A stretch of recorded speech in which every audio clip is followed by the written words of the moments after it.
Permita-me provar para você que todos os seus hobbies, eles são mentira. Você não faz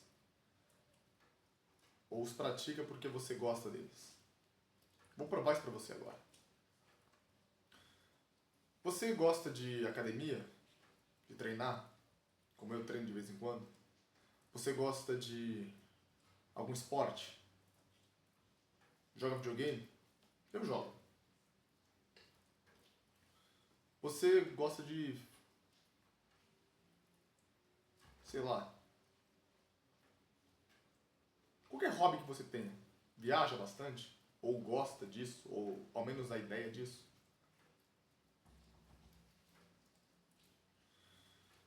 Permita-me fazer um exercício com você. Esse exercício vai mostrar se você realmente gosta de uma coisa ou se você faz essa coisa simplesmente por um motivo de sentir que é alguém. Um motivo de separação. De se firmar como alguém separado. A diferença você vai saber. Eu vou explicar para você perfeitamente qual é a diferença e você vai entender qual o problema com isso. Você gosta de comer pizza? Eu adoro. Tem um rodízio aqui, não tão perto da minha casa assim, mas uma distância consideravelmente de boa, que é maravilhoso. R$ 60, acho que deve ter aumentado agora, deve estar uns 65. Melhores pizzas que eu já comi. Se você não gosta de pizza, imagine a comida que você mais gosta. Eu quero que você imagine que todas as pessoas na Terra comem essa mesma comida, exatamente do mesmo jeito que você come. Eu quero que você se imagine comendo essa comida. E eu quero que você imagine que todas as pessoas da Terra estão comendo essa mesma comida que você, do mesmo jeito, no mesmo horário, ou em horários diferentes, mas todas as pessoas fazem isso. Pergunta: você continua gostando de comer essa comida? Você continua com vontade de comer essa comida ou essa vontade foi embora?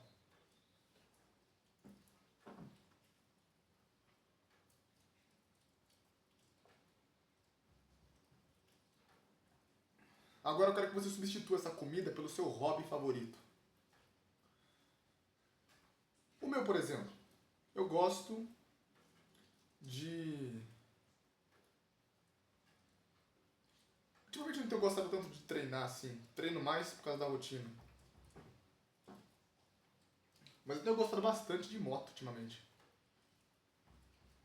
Andar de moto.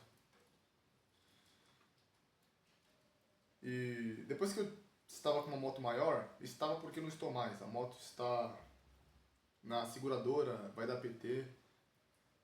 E eu pensei, será que eu gosto mesmo de andar de moto, de acelerar a moto? Eu estava considerando isso um hobby para mim, algo que eu gosto, que é parte de mim. Imagina que todo mundo tem a moto, exatamente a mesma moto que eu tenho. E imagina que todo mundo pilota essa moto exatamente do jeito que eu piloto. Pergunta, eu continuo querendo pilotar essa moto?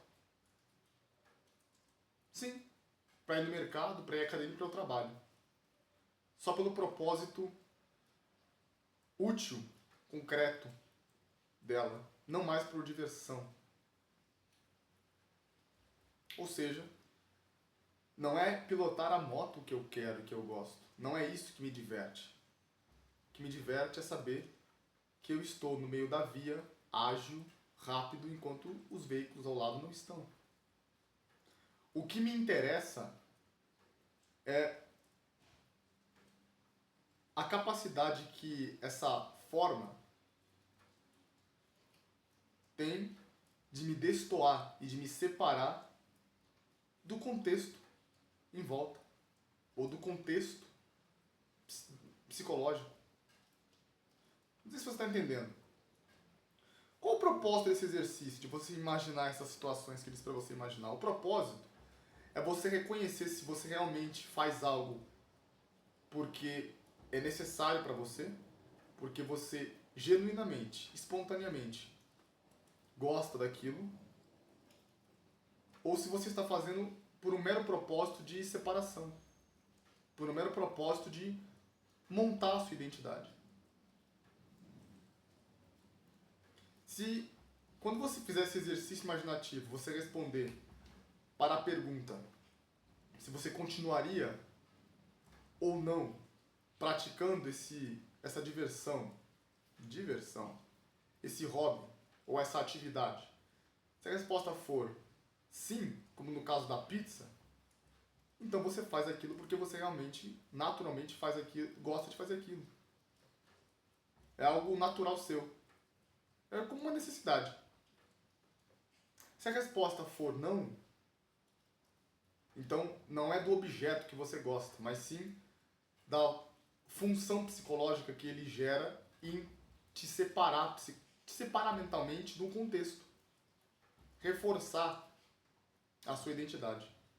A identidade você já sabe. Só existe identidade quando há contraste com o meio. O meio vira contexto para que você contraste com isso. Então o que você está buscando é contraste. Você não está buscando o hobby em si. Aí você pergunta, tá, qual o problema com isso? Qual a diferença? Quer dizer, por que eu não posso fazer uma coisa simplesmente porque isso faz eu me sentir eu mesmo? Isso faz eu me sentir que eu estou vivo como uma identidade separada. Isso faz eu me reconhecer como alguém. O que é esse ser alguém? Ah, você tem que ser alguém. Ser alguém quer dizer você ser separado de um contexto, você se destoar de um contexto específico a tal ponto que você consegue se reconhecer em meio aos outros.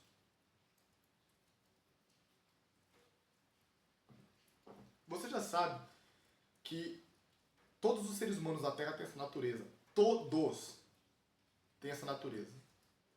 As pessoas não estão separadas da natureza, mas querem sentir que estão. E elas só sentem que estão quando elas dão um significado para o contraste delas em relação aos outros. Qual o problema com isso? Tem um problema.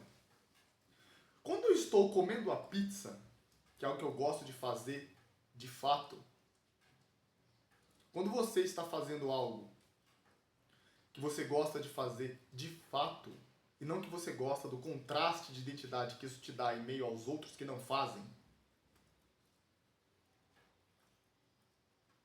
você se concentra 100% naquilo que está fazendo. Quando eu estou comendo a pizza, eu me concentro 100% no cheiro, na textura, no sabor. Eu me concentro 100% nisso. Agora, eu estou presente naquele momento. Porém, quando você está fazendo algo meramente pelo propósito que aquilo serve, em separação dos outros, você não está presente naquele momento, você não está curtindo aquele hobby. O que você está curtindo é a sensação de contraste que aquilo te dá, de reconhecimento, é a sensação de ser alguém. Você está o tempo todo pensando, o que isso diz a respeito de mim? Isso me separa? Isso ameaça a minha identidade de algum jeito? Você está o tempo todo pensando em registrar fotos, ou mesmo registro mental. Você está preocupado em se lembrar disso no futuro. Você está preocupado se está sendo visto ou se está sendo vista fazendo aquilo.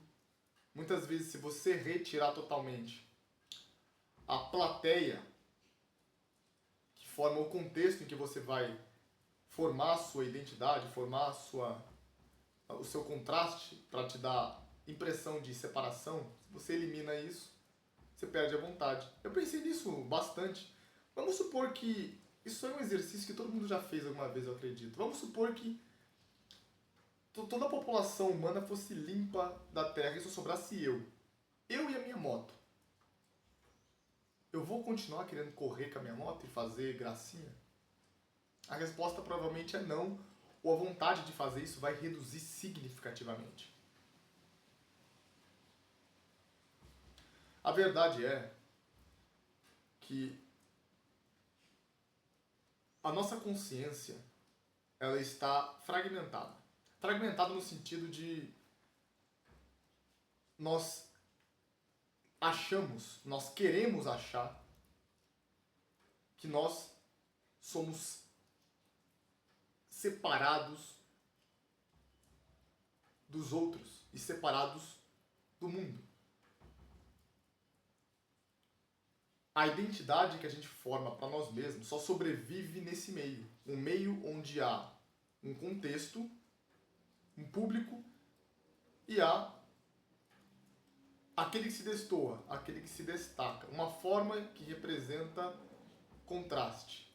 E nesse contraste, uma mente ou uma consciência que quer existir separada encontra identidade.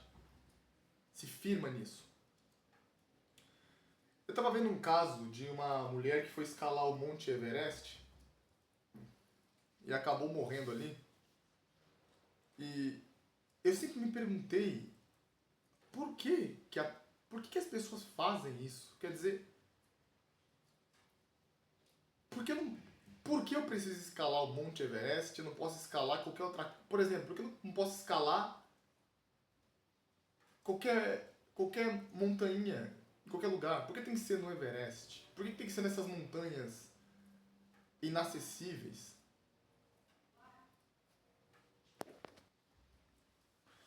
Por que nós fazemos coisas que não são necessárias?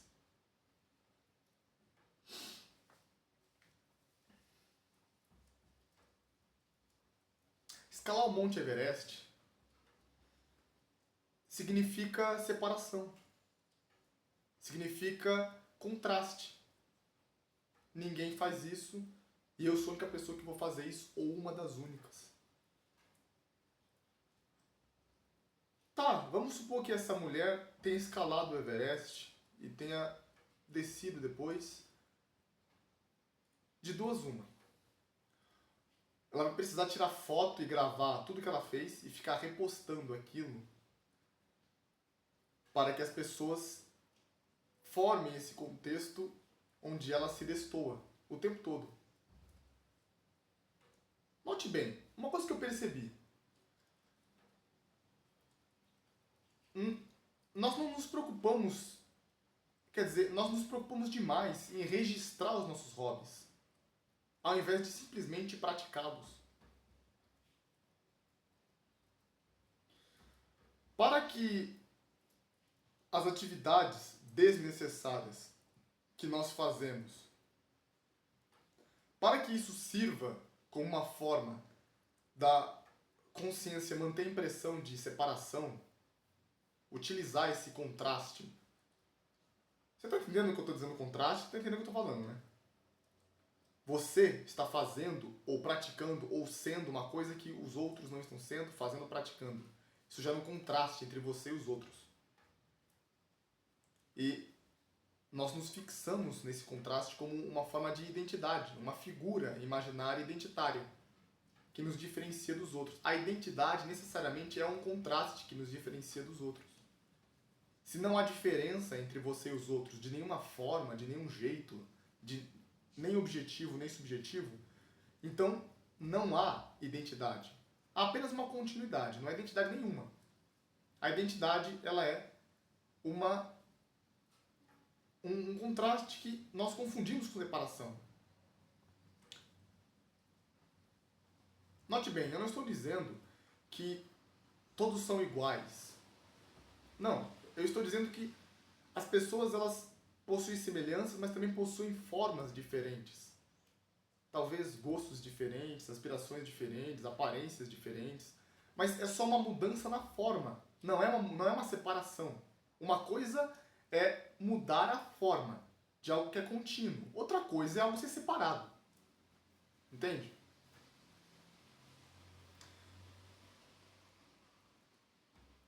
Por que as pessoas têm tanta dificuldade em apenas curtir os hobbies delas, ao invés de recordá-los, ao invés de registrá-los. Por que as pessoas precisam postar tudo o que estão fazendo? Eu não sou muito fã de redes sociais. Na verdade, a única rede social que eu tenho é YouTube e WhatsApp. E também não estou criticando as pessoas que postam coisas nesses lugares. Só estou dizendo por que há necessidade de fazer isso. A necessidade de fazer isso vem de reafirmar a separação. A identidade humana, que se vê como separada dos outros, ela precisa sempre de um contexto para se manter separada. Por exemplo, se eu escalo o Monte Everest, um hobby meio extremo, mas funciona perfeitamente. Quando eu estou no topo da montanha, eu vou sentir uma euforia muito grande, porque é o ápice da minha identidade se sentindo separada. É um contraste muito grande entre mim e todo o resto das pessoas. Então a sensação de euforia é realmente muito grande. Não é à toa que as pessoas pagam o quê? 30, 40, 50, 60 mil dólares para ir até lá. É algo que parece estranho, não parece? Alguém pagar 60 mil dólares para subir até uma montanha? Se você pensar de maneira objetiva, não faz sentido nenhum, mas isso não é objetivo. Isso não é necessário. Isso é subjetivo, totalmente subjetivo. Curioso, não é necessário, não afeta a vida em nada, porém as pessoas morrem para fazer isso. Há mortes nisso aí, bastante. Acho que cerca de 10% das pessoas morrem fazendo isso. Então a coisa é séria. Embora não seja necessário para a sobrevivência de ninguém, nem para a existência de ninguém, as pessoas fazem e arriscam a vida fazendo isso. Porque a recompensa identitária é muito grande. Enfim. Mas depois que a pessoa desce do monte, o que sobra? Vamos supor que a pessoa não gravou nada, não tirou foto nenhuma. Se ela não fez nada disso, no momento em que ela desce desse monte, onde está o contraste agora? Na sua memória apenas. Na sua memória, você tem que você fez uma coisa que ninguém mais fez. O que eu quero mostrar é o seguinte: os nossos hobbies, as nossas atividades que são desnecessárias para a nossa existência, elas são necessárias apenas para a existência da nossa identidade separada. Não a sua existência. Note bem, você, como forma humana, você existe, independente se você pensa que você existe ou não. Independente do que você imagina que você é ou não, você existe e acabou. Não interessa o que você acha, o que você pensa. O desejo, o impulso, a natureza, chame do que quiser, que busca separação, se fixa numa forma que se contrasta com os outros, que se destoa dos outros. Se você desce o Monte Everest sem ter gravado, recordado aquilo, postado em lugar nenhum, para que as pessoas possam formar esse contexto onde elas não fizeram uma coisa que você fez, você vai ter que subir o Everest de novo. E de novo, e de novo, e de novo, para continuar sentindo a separação. Eu percebi que hobbies desnecessários, como por exemplo, pilotar uma moto em alta velocidade, como eu fiz, até cair de cara no chão, merecido. Quando eu estou fazendo isso, me sinto bem.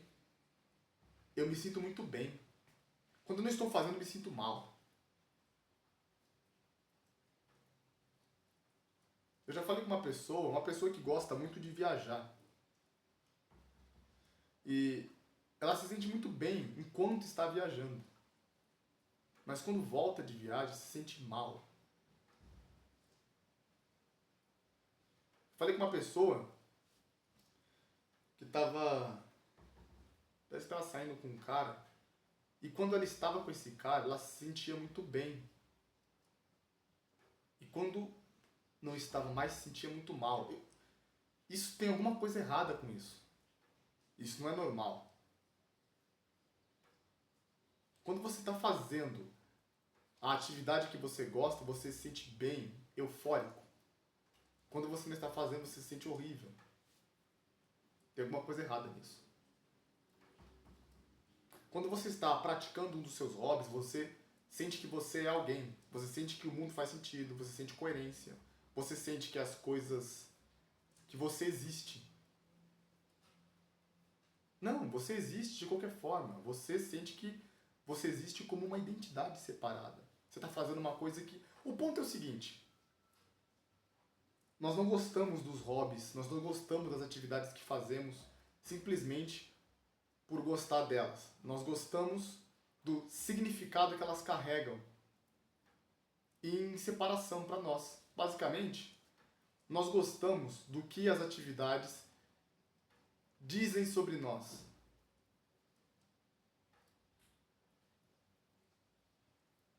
Imagine que todo mundo escala o Everest. Todo mundo escala o Everest. Em algum momento do ano, todo mundo faz isso. Ninguém mais vai querer fazer. Porque não é de escalar o Everest que as pessoas têm vontade. Quer dizer, não é o objeto do hobby em si, como comer a pizza que as pessoas querem. O que elas querem é se sentir separadas. Elas querem uma identidade. A identidade só existe no meio de separação, no meio de contraste, onde você faz uma coisa que os outros não fazem. Onde você é uma coisa que os outros não é. Onde você se contrasta com os outros.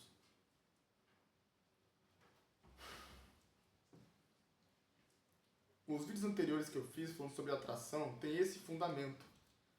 Conforme eu vou pensando, porque eu tenho pensado muito a esse respeito, muito mesmo, e eu estou chegando em conclusões mais profundas. E eu percebo que essa natureza que as pessoas têm, todas elas, inclusive eu, é a causa disso.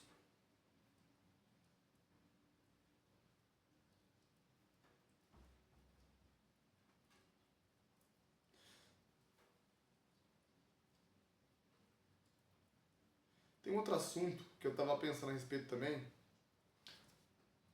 Você sabe que em relacionamentos, na relação entre homem e mulher, especialmente atualmente, há um fenômeno bem interessante que, embora as pessoas elas expliquem com certa profundidade, elas nunca chegam no cerne da questão, elas nunca chegam na origem do problema. Elas tratam do problema como se fosse a origem, mas nunca chegam na raiz, que é isso que eu estou falando.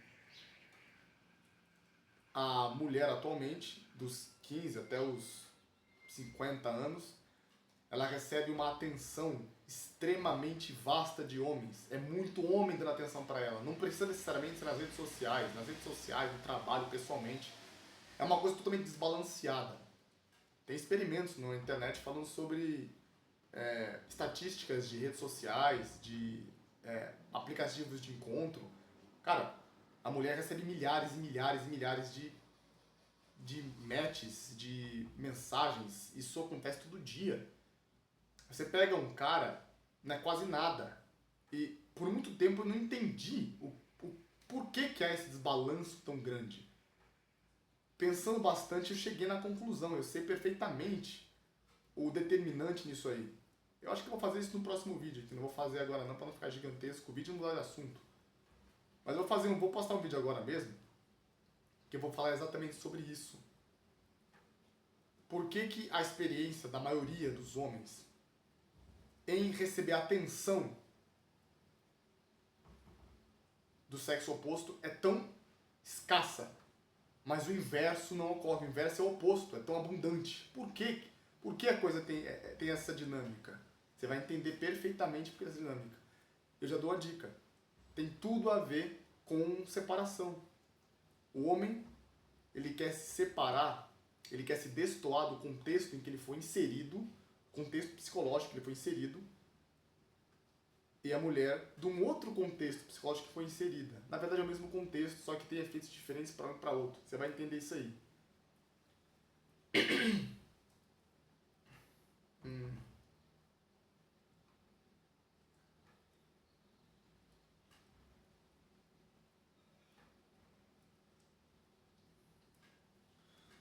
No fundo, só pra... Acho que eu não expliquei o que é contexto psicológico direito. Vou explicar agora. Se você ficou até agora no vídeo, você vai saber o que é. Eu vou falando, às vezes, sem nem saber o que você pensa dos significados das palavras que eu estou usando. Quando eu falo contexto psicológico, quando eu falo... Eu estou me referindo a, por exemplo, todo o conjunto de imagens que compõem significado, todo o conjunto de imagens que você relaciona a uma forma que você está enxergando agora. Por exemplo, vamos supor que eu enxergo... Eu estou na rua e eu vejo um pitbull. Bom, eu estou vendo uma forma que por si só não tem nenhum tipo de significado atrelado a ela. Eu não relaciono com nenhuma imagem na minha cabeça. Um pitbull é um cachorro que tem 4 patas, tem um porte um pouco maior, é a forma dele. Não significa nada de início. Mas logo que o meu cérebro começa a funcionar, ele faz relações com uma série de coisas. Por exemplo, opa, esse cachorro ele é perigoso, opa, ele é forte, opa, ele pode me atacar. Ah, ele pode... ele é violento. Então, ele é mais forte que os outros cachorros. Então, esse conjunto de imagens mentais formam uma espécie de expansão da realidade. É como se fosse uma realidade aumentada. Porque se nós não tivéssemos a capacidade de fazer isso, nós não teríamos capacidade de entender nada. A gente só conseguiria entender as coisas no momento imediato presente. Ou seja, você viu uma coisa, aquilo é aquilo que está vendo e nada mais além daquilo. Não. Nós temos a capacidade de expandir a nossa percepção de alguma coisa, do momento, em um universo grande de realidade, de significado subjetivo que nós acreditamos que está na realidade. Não, o pitbull realmente pode fazer ou ser tudo aquilo que eu estou imaginando. Certo? Não é que está errado isso. Não, o cérebro funciona assim. Nós não somos oniscientes como Deus. Não sei se você acredita nisso, mas nós não somos oniscientes. Então nós precisamos dessa ferramenta para poder expandir o entendimento a respeito do momento presente que a gente está vendo. Essa expansão que nós fazemos, ela pode estar correta, pode estar errada. Mas de qualquer forma, geralmente tende a estar correta, mas nós sabemos, mídia, Hollywood, cultura pop, música, todo esse instrumento de lavagem cerebral do sistema influencia justamente nisso aí, para poder criar percepção errada das coisas. E já vou adiantando, esse problema entre homem e mulher, esse desbalanço que há, nós é que fazemos, as pessoas é que fazem isso, mas o contexto, todo esse universo de significado expandido que gera esse problema, que gera um ambiente propício para esse problema aflorar, foi a mídia que criou. Nós não nascemos com isso. Enfim, vou discutir um pouco mais sobre esse assunto. Vídeo aqui a seguir.